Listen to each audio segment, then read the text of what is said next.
আজকে আমাদের KPR এর প্রোগ্রাম ছিল and I feel so proud of myself to achieve this award from the KPR art. আমি আসলে বলতে চাই আর্ট শুধুমাত্র কলমের রেখা না, এটা মানুষের মনের ভাষা প্রকাশ করার একটা মাধ্যম। এর মাধ্যমে আমি অনেক কিছু প্রকাশ করতে পারি, যেটা আসলে মনের কথা দিয়ে বা নিজের কথা দিয়ে ব্যক্ত করা সম্ভব। প্রতিভার রাজ্যে কেপিআর আন্তর্জাতিক আর্ট প্রদর্শনী 2025-এর পুরস্কার বিতরণী অনুষ্ঠান সম্পন্ন হয়েছে। 23 আগস্ট শনিবার বিকালে ঢাকাস্থ জাতীয় জাদুঘরের প্রধান মিলনায়তনে এই অনুষ্ঠান হয়। অনুষ্ঠানে দেশীয় এবং আন্তর্জাতিক ক্যাটাগরিতে পুরস্কার বিজয়ীদের মাঝে ক্রেস্ট তুলে দেওয়া হয়। শাহবাগে জাতীয় জাদুঘরের প্রধান মিলনায়তনের এই অনুষ্ঠানে বিভিন্ন ক্যাটাগরি চিত্রাঙ্কন প্রতিযোগিতায় প্রায় শতাধিক বিজয়ীদের মাঝে ক্রেস্ট দেওয়া হয়। প্রথমে ভারত ও নেপালে প্রদর্শিত চিত্রাঙ্কন প্রতিযোগিতায় বিজয়ীদের মাঝে ক্রেস্ট দেওয়া হয়।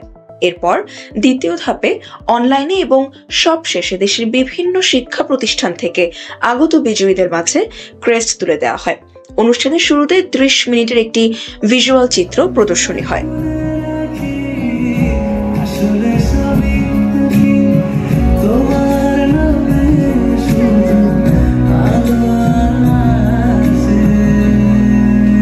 প্রতিভার রাজ্যে দীর্ঘ সময় ধরে বাংলাদেশের সকল শিশু কিশোরদের সুপ্ত প্রতিভা বিকাশের জন্য একটি সুনিশ্চিত প্ল্যাটফর্ম, এবং এখান থেকে আমাদের বাচ্চারা খুব সহজেই একটা পুরস্কার নিয়ে যেতে পারছে। তাদের হাতের ছোঁয়ায়, তাদের রঙের তুলিতে সামান্য একটা কাগজ অনেক বড় একটা শিল্প হয়ে উঠেছে।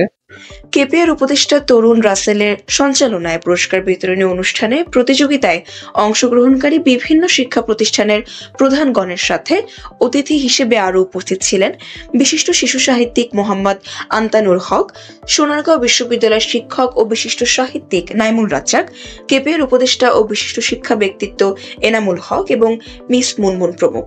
অনুষ্ঠানের সভাপতিত্ব করেন সুপ্রিম কোর্টের আইনজীবী অ্যাডভোকেট মোহাম্মদ ইমরান খান।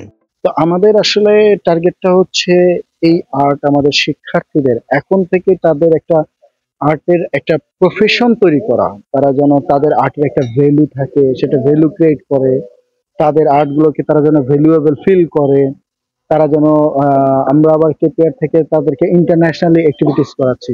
এই বাংলাদেশের আর্টগুলো, আমাদের শিক্ষার্থীদের আর্টগুলো দেশের বাইরে যাচ্ছে, সেগুলো এক্সিবিশন হচ্ছে, তারা অ্যাওয়ার্ড গ্রহণ করছে, পাশাপাশি তাদের আর্টগুলো বাইরের দেশে এক্সিবিশন ফর সেলিং এর জন্য রয়েছে।